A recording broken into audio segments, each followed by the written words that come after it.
scusate, l'Adda, fiume Adda.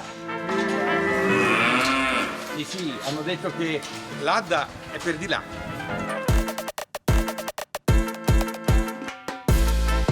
In missione per conto del Consorzio del Grana Padano, capofila di quella parte del mondo agricolo che cerca di essere più sostenibile per realizzare la transizione ecologica e l'economia circolare. Oh, oh, oh.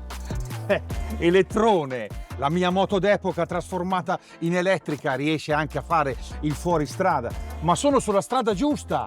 E sì, perché sono arrivato al porticciolo di Formigara e stiamo per prendere un traghetto che ci porta a Pizzighettone. Passiamo l'Adda, giusto? Esatto. Ah, ci ho preso.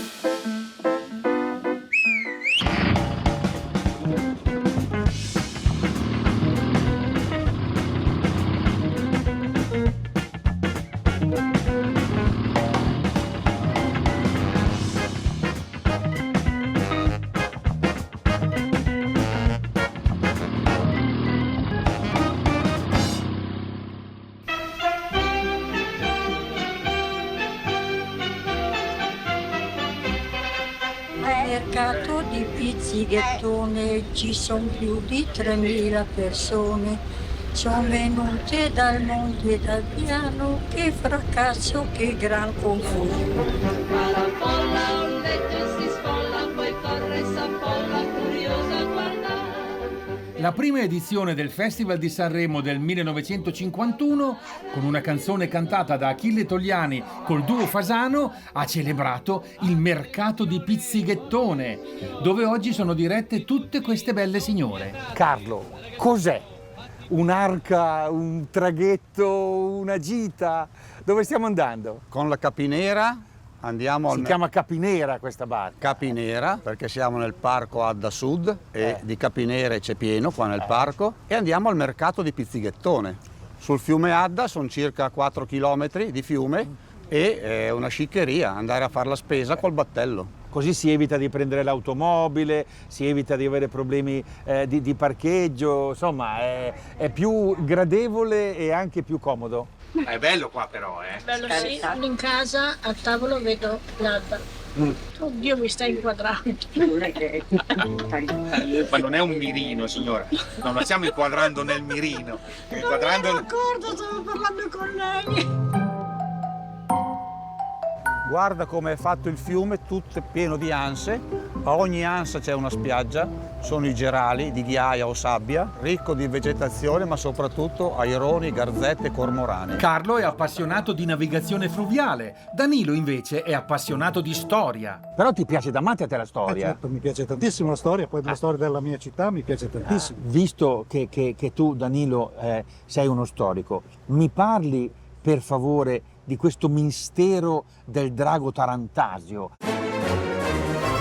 Gli antichi vedevano un drago che viveva in questo lago, un drago cattivissimo tra le altre cose, che ribaltava le barche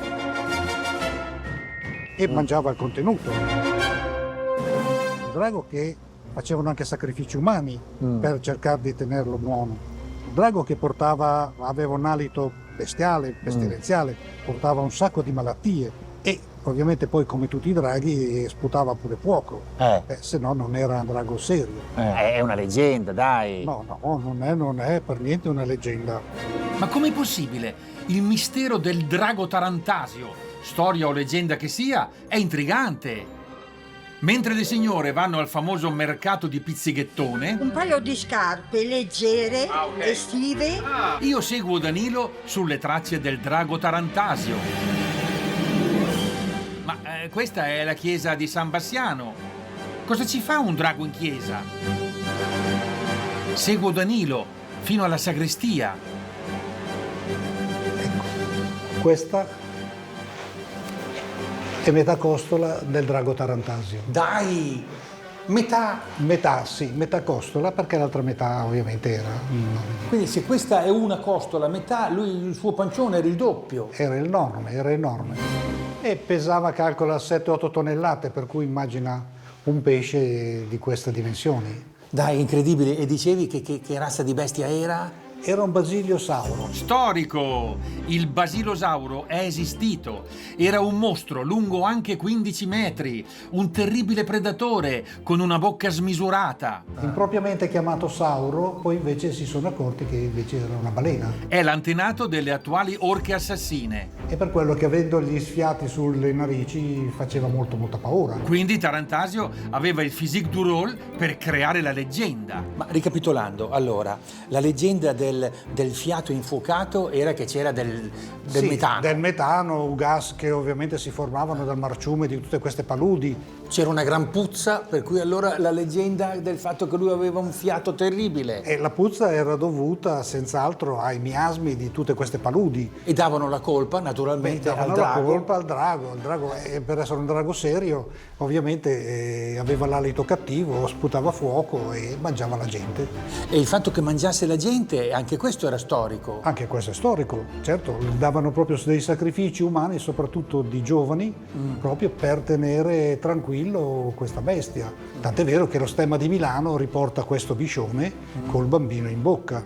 Senti, ma questa storia è una meraviglia, perché unisce elementi storici con elementi, diciamo, anche fiabeschi, culturali. Tarantasio, dalla storia alla leggenda e ritorno.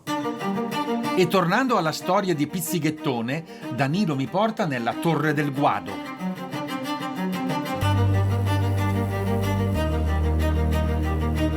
Danilo, allora questa era la prigione di Francesco I, 1525. 1525 27 febbraio.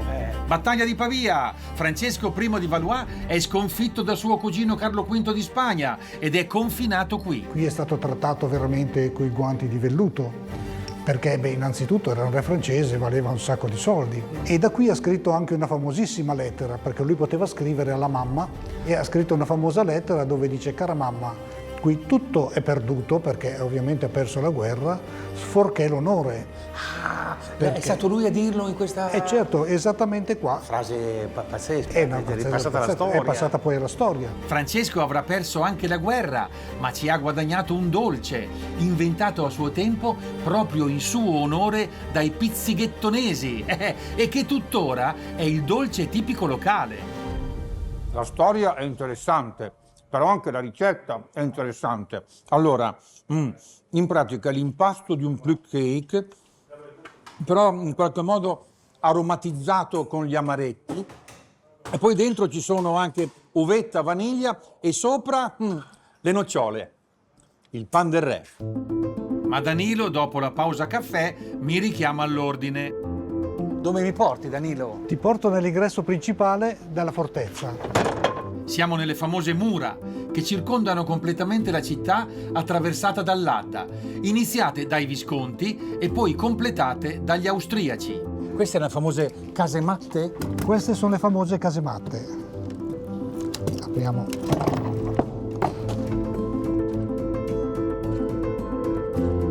Casematte vuole dire che nello spessore delle mura dovevano in qualche modo far vivere le truppe, i servizi, eccetera, per cui ci sono questi spazi bellissimi, interni, nascosti e anche un po' misteriosi. E qui tuonava il cannone. Qui si facevano delle battaglie terribili, molto sanguinose, e se qualcuno se la faceva addosso dalla paura, c'è anche il gabinetto.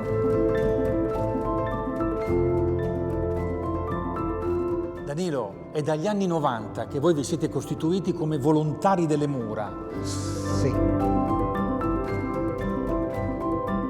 Avete ripulito tutto qua, rimesso tutto a posto, era un disastro, c'era una foresta dentro. C'era una foresta, era una giungla, perché per 100 anni non è stato fatto niente. Oggi le casamatte recuperate diventano il contesto per fare comunità, per organizzare fiere e manifestazioni gastronomiche. Slotur Padano, in missione per conto del Grana Padano per trovare queste relazioni tra l'agricoltura, i prodotti, la storia, il folklore, la gastronomia.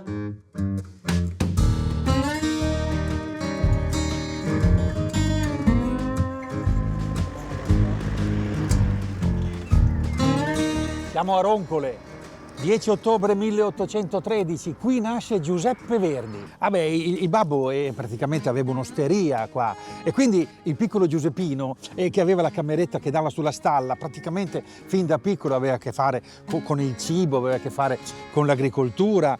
Se aveste chiesto a Giuseppe da piccolo, vuoi più bene alla mamma Luigia o al babbo Carlo, forse avrebbe risposto voglio più bene alla mamma. Ma se gli aveste chiesto da grande, vuoi più bene alla musica o alla terra? Secondo me lui avrebbe risposto alla terra. Verdi, compositore, ma soprattutto agricoltore.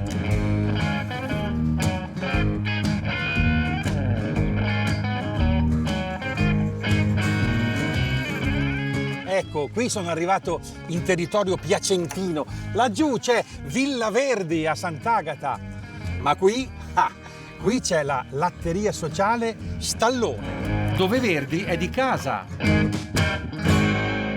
Cos'è, un santino questo, Verdi?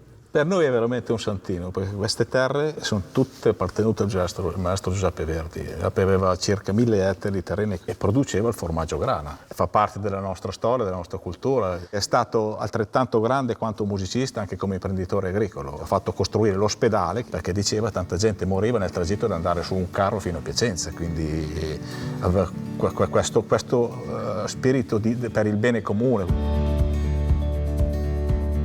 A proposito di bene comune, questo caseificio che produce grana padano è una cooperativa, fondata nel 1946 da 26 soci allevatori e produttori di latte, e l'atto costitutivo recitava così. Obiettivo: la manipolazione del latte prodotto dai soci e la vendita dei latticini per ripartirne tra i soci i profitti reali in ragione del latte fornito. È la cooperativa. Nota bene, ai soci non viene pagato il latte, ma guadagnano alla fine sul formaggio venduto. Quando era ancora presidente della cooperativa tuo padre Rino, avete avuto il modo di verificare come funziona lo spirito cooperativo? Nel 1991 un incendio qui ha distrutto tutto, ma Si sono ritrovati guardandosi in faccia con la disperazione perché tutto questo magazzino era distrutto, quindi non avevamo più prodotto da mettere sul mercato e piano piano hanno ricostruito ancora tutto con sacrifici immensi. La cooperativa ha senso nel valorizzare questi principi di mutualità. oggi la latteria sociale produce più di 100 forme al giorno, addirittura chiude la filiera confezionando il grana padano che poi esporta in tutto il mondo. In Canada, in Germania, in Svizzera, in Francia, in Tunisia, e state cominciando con la Cina. E la cooperativa va forte anche in termini di investimenti tecnologici. Hanno un impianto di rivoltamento forme a temperatura controllata. Poi una cosa importante, un robot portafagotti, cioè che solleva le forme appena fatte, quindi potrei venire a lavorare anch'io da voi, perché adesso possiamo provarci di anche un vecchietto come me dice vabbè, ma tanto fa tutto il robot e quindi poi avete un impianto fotovoltaico che produce 1/3 dell'energia che serve al caseificio, e poi c'è anche un sistema di risparmio energetico nella fase dell'affioramento. L'affioramento, si mette il latte in una vasca, affiora il grasso che viene poi portato via, diventerà burro, il latte che resta diventerà grana padano. Ma in questo caso non viene portato via, in questo caso, guarda, l'affioratore è in alto, il latte, dopo che è stato, tra virgolette, parzialmente scremato, scende per caduta. E in questo caseificio cooperativo di grana padano, in termini di attenzione all'ambiente, c'è di più. Siamo nel Piacentino, in un caseificio dove i ricercatori del progetto TTGG Life, promosso dal grana padano, vengono a rilevare tutti i dati della produzione per trovare il modo di abbassare sempre di più l'impronta ecologica della filiera del formaggio. Ma fammi vedere, per esempio, qui cos'è contabilizzato. Vedi, noi possiamo vedere tutte le fasi che avvengono all'interno del caseificio, quindi abbiamo il latte in ingresso, abbiamo l'energia elettrica, abbiamo il calore, abbiamo i detergenti, abbiamo il consumo di acqua. Tutti questi sono dati che noi raccogliamo e per questo progetto nasce per calcolare l'impronta ambientale di prodotto. È una metodologia approvata dalla Commissione europea che serve per seguire lungo tutto il ciclo di vita la produzione di un prodotto, in questo caso il grana padano. Quindi tu sei qui per valutare tutto, capire questo implica una perdita di energia, questo implica spreco d'acqua, questo implica così. Esatto, questo software serve. Sei venuta a fare la maestrina. Sì, un po' dai.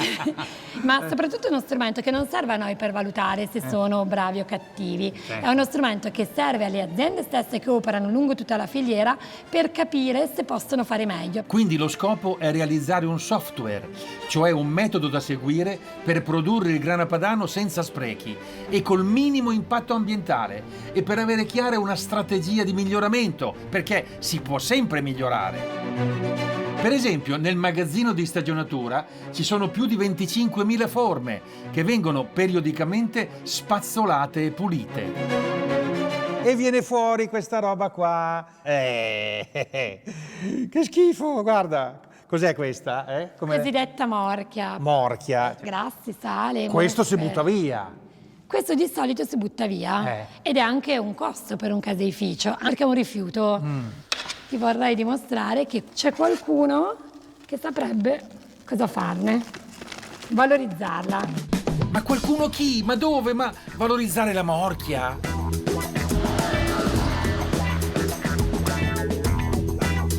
Lucrezia sta portando me e il sacchettino di morchia schifosina all'azienda agrosperimentale Steward.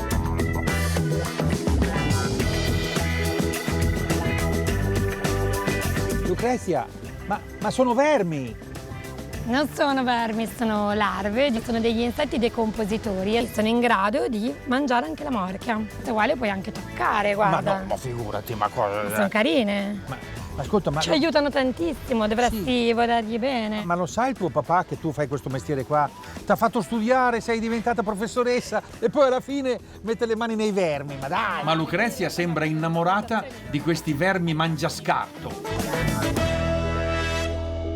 Mangiandolo lo trasformano nella loro biomassa, che praticamente è grassi e proteine. La loro biomassa, anch'io ho la biomassa, cioè nel senso nel loro Grazie. corpicino. Esatto. Ok, capito. E dopodiché da questi grassi, per esempio, si potrebbe fare del biodiesel, già viene fatto. Dalla frazione proteica si possono ottenere proteine con le quali si fanno bioplastiche. Pare che queste larve che si nutrono di rifiuti depurino naturalmente anche la canapa, che poi viene filata. Ma non basta. Questi vermi Si possono invece anche dare nell'allevamento. Noi l'abbiamo fatto in un progetto, l'abbiamo dato ai polli. E il mangime è importante. Invece di importare soia, magari OGM. Dai Patrizio, prendine un po' che andiamo dalle galline. Dai, ma non prendi in mano? Dai, sì, che sì, non hai paura, dai. Vabbè, per i polli mi sacrifico. Dai, si muovono. Sono piccoli mostri questi. Sì, sono piccoli mostri. Qui all'azienda Steward si celebra la biodiversità delle piante e degli animali. Andiamo perché mi sta facendo il solletico qua. Vedi, questo è il tacchino di Parma e Piacenza. Guarda con queste... il tacchino di Parma e Piacenza, piacere. Razze tradizionali autoctone storiche. Guarda, quella lì sta covando. Ah, la tacchina che Eccola covava. eccola qua. Vedi, ha visto che gli stiamo portando le larve, viene anche lei. Ma dai. E queste qua invece sono le galline. Piri. Oh, ma gli piacciono davvero, eh? Hai visto? Guarda. Dai. Queste qua sono le galline romagnole, guardalo. Anche loro. La gallina modenese. La gallina modenese. E soprattutto, guarda, hanno questa caratteristica di avere queste zampe colorate di azzurro, le vedi? Azzurro nerastro. Ah, certo, hanno le autoreggenti colorate, sono molto interessanti. Io avevo capito che eravate un'azienda proprio sperimentale, rivolta al futuro, le novità assolute. Come si combina? Infatti, guarda, hai ragione, però il nostro motto è questo. Coltiviamo il futuro preservando il passato, e di questo ce ne siamo accorti lavorando giorno per giorno. Ho capito che sei molto appassionato, però perché qua alla Steward allevate queste razze che, se intuisco bene, sono razze in via di estinzione? Certo, hai ragione, noi le alleviamo fondamentalmente per far sì che si mantengano sul territorio, ma soprattutto perché queste galline sono galline che hanno delle uova particolari, sono uova piccolissime, pesano 45, 50, 60 grammi al massimo e dentro hanno un tuorlo che è circa un terzo del contenuto e vanno molto bene per fare la sfoglia. Con cui qui alla Stewart fanno anche le tagliatelle. Ma le tagliatelle che hanno questo colorino sono di canapa. Di canapa, sì. Perché qui alla Stewart non salvaguardano solo i polli, ma anche le colture tradizionali. Coltivano grani antichi, pomodori antichi. Praticamente sono 50 varietà diverse di pomodori, ma ne esistono anche di più. Si arriva a 200. E qui poi ci sono serre e campi varietali di antiche colture di ortofrutta, da cui recuperare i semi per riattivare intere filiere agricole. Il vostro sottotitolo è Innovazione e conservazione. Il mio invece è Tradizione e innovazione. Combaciano! Non posso non darti un modellino del mio elettrone. La moto antica, però trasformata in elettrica che guarda al futuro. È bellissimo, guarda. La moto la metti in bacheca, questo invece lo puoi mettere nella pancia. Questo è il premio Grana Padano. Grazie, lo prendo molto volentieri. Sì, perché serve a sottolineare tutti i tentativi, nel vostro caso riusciti, di fare qualcosa di ecocompatibile per la filiera agroalimentare. Grazie.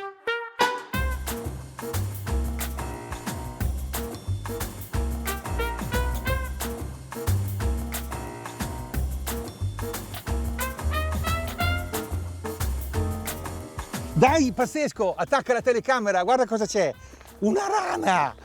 Ho trovato una rana! È strano, non è strano, in realtà qui sono a Iolanda di Savoia, qui la terra è a meno 3 metri sotto il livello del mare, cioè questa è terra che è stata strappata all'acqua fino a fine 800, inizi 900, qua era tutta acqua, poi hanno fatto le bonifiche. Il nome Iolanda di Savoia deriva dal nome della primogenita di Vittorio Emanuele III che nel 1911 si è degnato di venire in visita. La rana! Beh, ma è un bel segno che ci sia la rana. Vuol dire che la terra, come dire, è buona, che l'ambiente è buono. Questo è interessante perché sto per arrivare in una delle aziende più grandi d'Europa, forse la più grande d'Europa. Noi normalmente andiamo a raccontare i piccoli agricoltori, i piccoli allevatori, no, qua si fanno le cose in grande e si vede che si fanno anche bene perché l'ambiente non è stato depauperato. Se c'è una rana, ciao rana! Oh, che piccolina, piccolina! Adesso la libero. Dai, comunque è un incontro rarissimo, una rana, figurarsi. Una volta era pieno. Allora ti libero? Va bene qua? Ciao rana! Rana, non di là, ma no sotto la moto, devo ripartire, ma vieni qui. Ma proprio hai la testa di una rana. Là c'è il fiumiciattolo. Là c'è il canale, dove sei? Guarda, a me che fare il domatore di rane non era proprio la mia vocazione. Sì, là c'è l'erba. Dove vai? No, ma dai! Oh, certo che mantenere la fauna... Dai, non aver paura. Vai, va tutto bene. Ciao rana, ciao. Slow Tour Padano. Sono arrivato fin qui, dove ancora c'è posto per le rane e quindi per una terra senza pesticidi, per l'ultima tappa di un viaggio nella pasta. E infatti nella puntata precedente ho voluto risalire la filiera del grano Senatore Cappelli. Per fare un albero ci vuole un seme. Infatti sono partito dal seme. Senatore Cappelli. Qui inizia la storia. Poi sono andato al mulino. La farina del Senatore Cappelli, oltre ad avere un valore di proteine molto alto, ha anche un glutine molto particolare. E alla fine sono arrivato al pastificio. Certo, vedi, questa pasta qui che stiamo impacchettando è partita 9 ore fa, perché l'essiccazione deve essere con i tempi giusti. Per il Cappelli è ancora un po' più lenta. Mi è rimasta solo la voglia di un piatto di pasta delle Stagioni d'Italia, il progetto agroalimentare che ha recuperato un'antica varietà di grano, però utilizzando al massimo i metodi della nuova agricoltura 4.0. Daniel, non hai proprio l'aspetto del contadino. Cioè, uno viene qui e dice andiamo in un'azienda agricola e trova Daniel come è agronomo. A meno di 30 anni, Daniel, no, lo dico. Siamo davanti a un campo di grano duro, coltivato con tecnologie particolari, sensori, satelliti, droni. Senti, ma facciamo partire qua il coso. Ha un nome? Lo chiamiamo Maya. Dai, ma lo sapevo che l'avete in qualche modo umanizzato, perché dai. Allora, come si fa?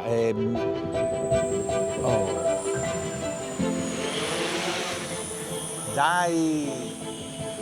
Maya si alza sulle terre della tenuta di Iolanda di Savoia e vede, misura, controlla e poi trasmette tutti i dati.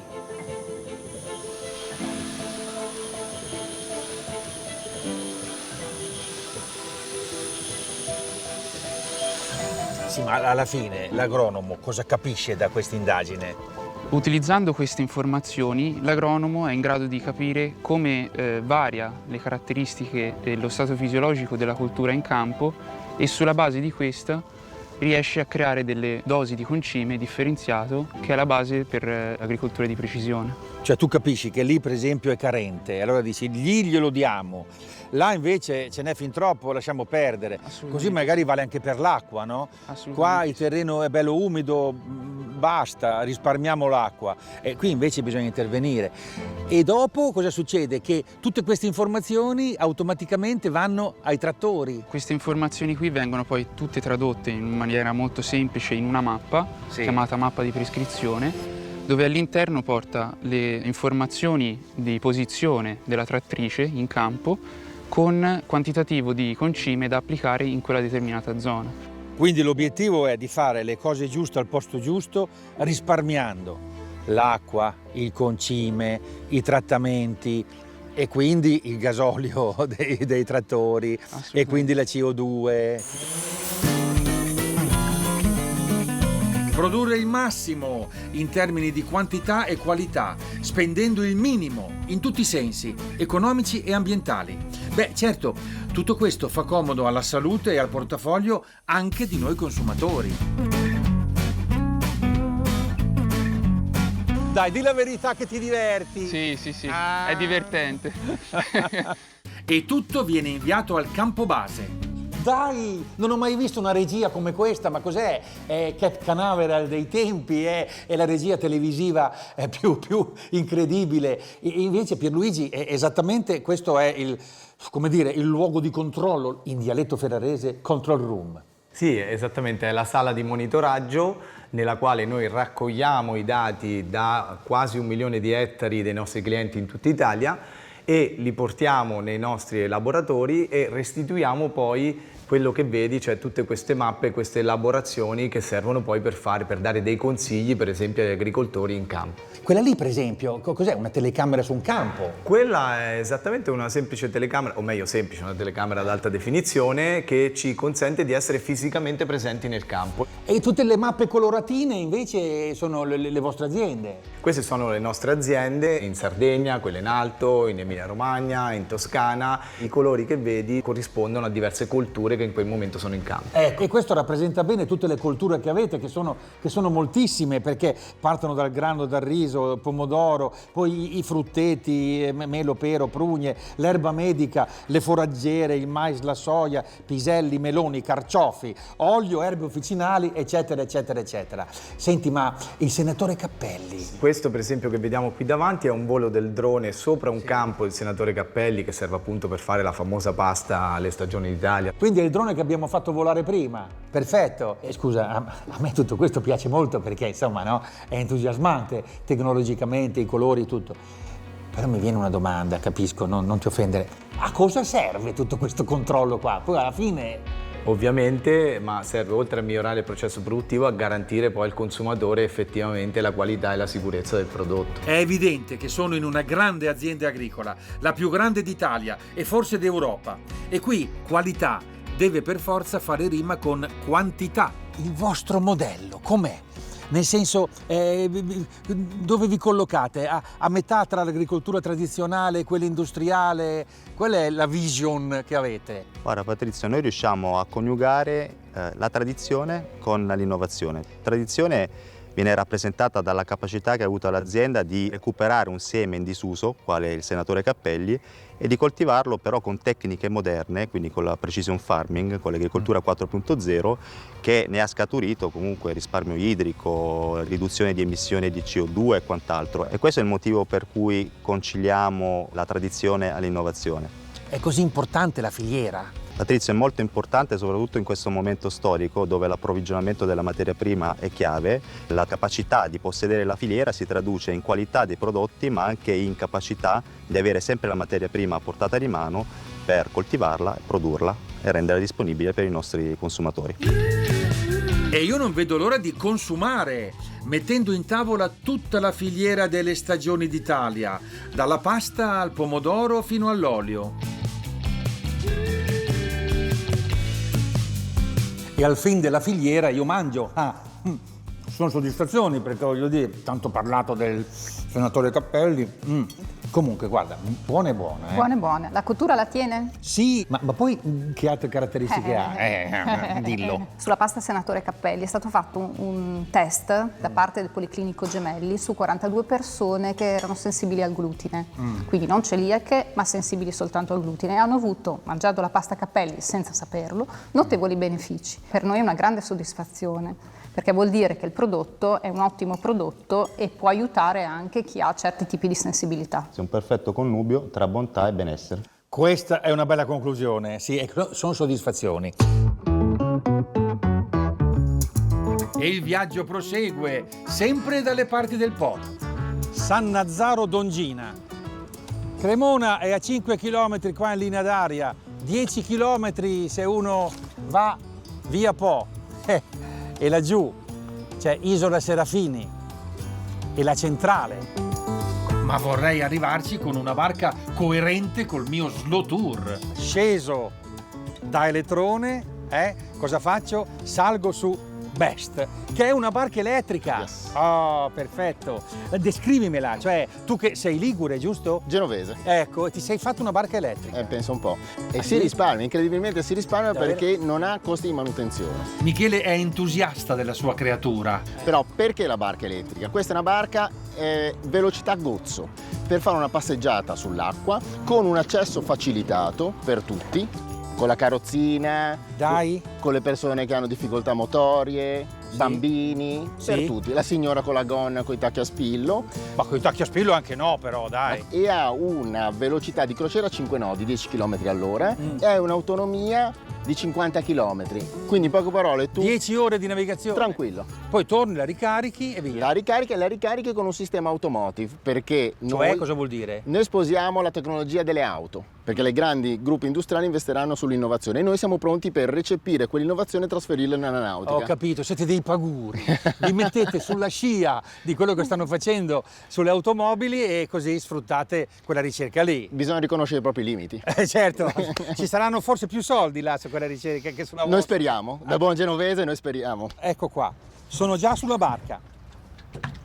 A momenti la rovescio, ma sono già sulla barca. Pronto a scroccare un passaggio assieme ad Alessio Picarelli dell'AIPO, Agenzia Interregionale del Po, che mi racconta la storia dell'isola che non c'era e che adesso c'è. In questa tratta di fiume noi abbiamo il fiume meandriforme, i famosi meandri, quelli che ci insegnano anche alle elementari quando si studia. Tecnicamente si dicono bisaboghe. Ecco, bravissimo. La storia dell'isola Serafini comincia con la piena del 1951. Il fiume ha saltato un meandro e ha tirato dritto puntando quasi direttamente verso Cremona. Si è accorciato il corso d'acqua di circa 10 km, ma in una botta sola. Perché c'era un gran curvone e lui ha tirato dritto. E quindi ha preso forma l'isola Serafini, che in fondo ha poco più della mia età. Che cosa è stato fatto allora, qualche anno dopo?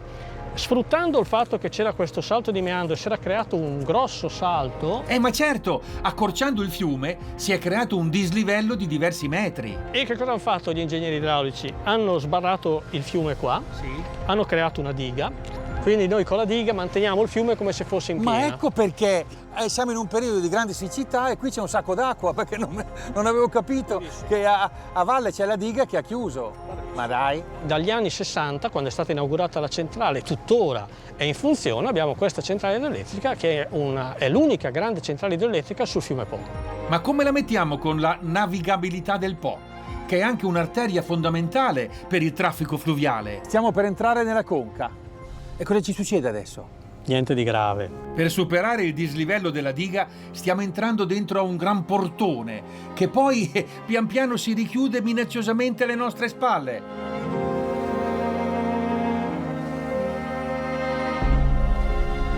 E il livello dell'acqua comincia a scendere. Allora, ricapitolando, tutto il sistema della conca serve a rendere navigabile questa rete di canali e di fiumi che praticamente parte da Venezia e dall'Adriatico, giusto, passa per Milano, cioè c'è una rete navigabile estesissima. Questa conca serve soprattutto per garantire una navigazione commerciale, quindi di grandi navi, perché qui stiamo parlando di una conca che è lunga 100 metri, che permette di far passare navi che a pieno carico possono raggiungere anche le 2000 tonnellate di portata. 2000 tonnellate, scusa se ti interrompo, ma sono 100 tir. È un bel risparmio di CO2, ma...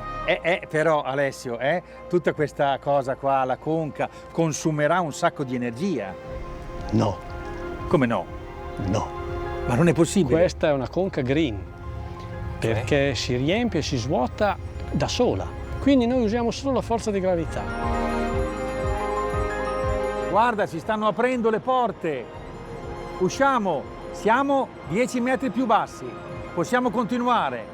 Andiamo.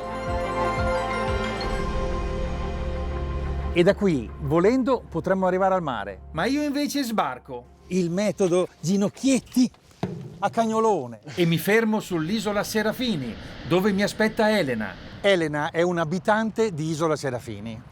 Questa qua, che è l'isola che non c'era e adesso c'è. Esatto, è l'unica isola abitata del fiume Po, tra l'altro. Sei un'isolana? Ora sono un'isolana, sì. Allora c'è un problema però. Noi abbiamo passato adesso la conca, abbiamo fatto, diciamo, quello che deve fare una barca se vuole risalire il fiume o scendere il fiume nonostante lo sbarramento. Esatto. Ma vi immaginate cosa deve fare un pesce? Brutta vita per i pesci. Con la diga dagli anni 60 i pesci non potevano più scendere o risalire il fiume. E quindi nel 2012 finalmente, 60 anni dopo, siamo riusciti a capirlo ed è stato finanziato un progetto europeo che ha visto la costruzione del passaggio per pesci di Isola Serafini. Il passaggio per pesci.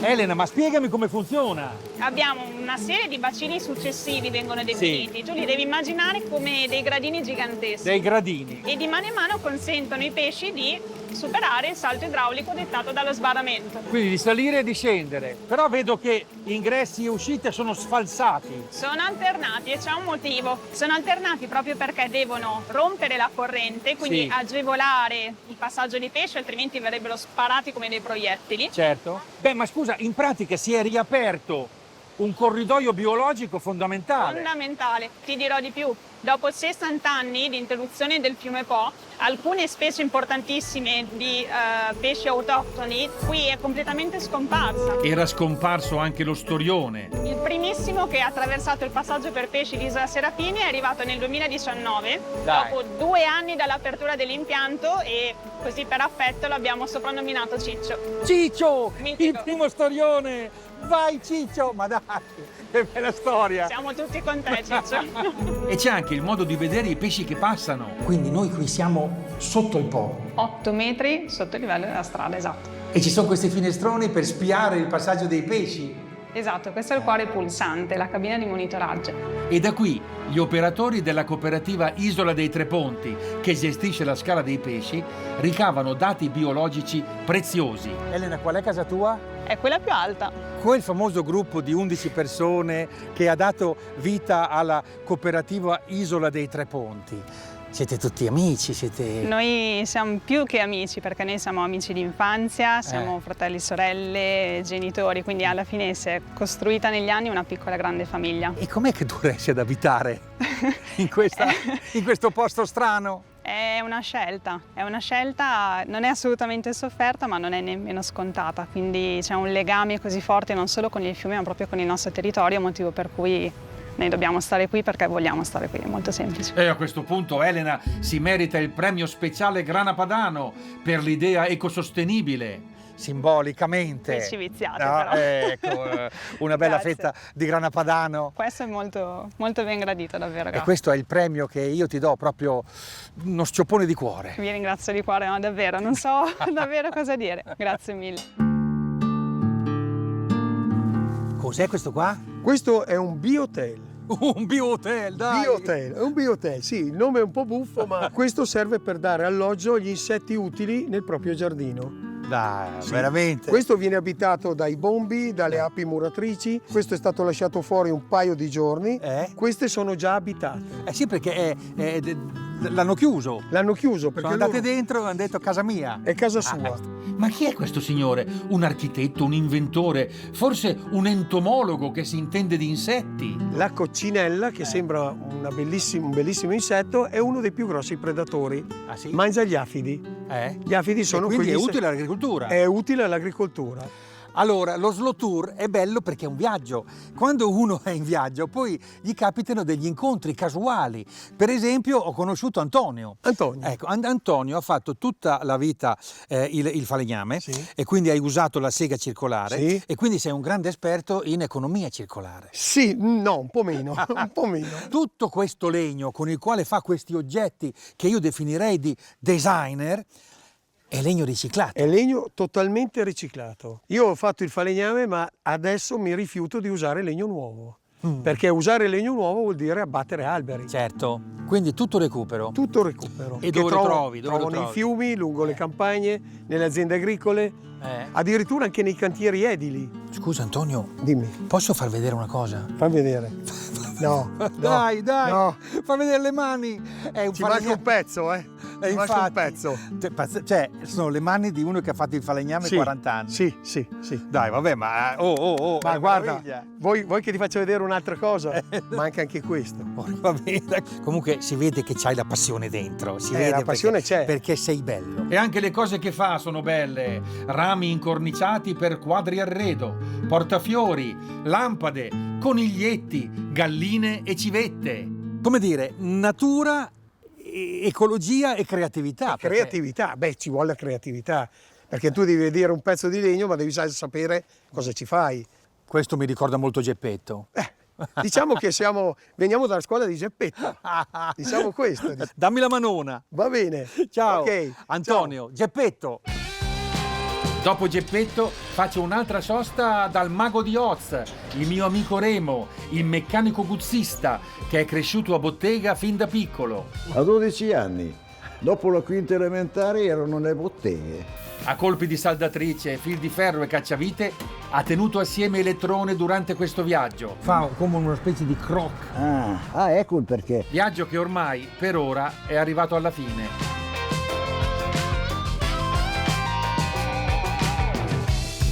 In questa terza serie di Slow Tour sono andato in giro per conto del Grana Padano, che mi ha affidato il compito di raccontare quello che sta facendo il mondo agricolo nel suo complesso per tenere botta. Che vuol dire sostenere gli schiaffi del mercato e gli assalti dei cambiamenti climatici.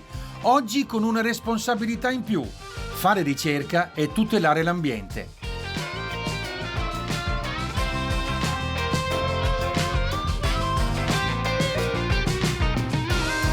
In questo viaggio ho attraversato monti e pianure, ho pedalato su fiumi e lagune e ho visto cose che voi umani non potete neanche immaginare. Aziende che per fare innovazione recuperano la tradizione, giovani agricoltori tecnologici proiettati verso il futuro e riciclatori compulsivi, paladini dell'economia circolare. In questa umanità padana ho sentito sinceramente la passione per la terra, per tener viva una cosa che poi alla fine ci tiene vivi tutti. E sono tornato da dove ero partito, dalla sede del consorzio.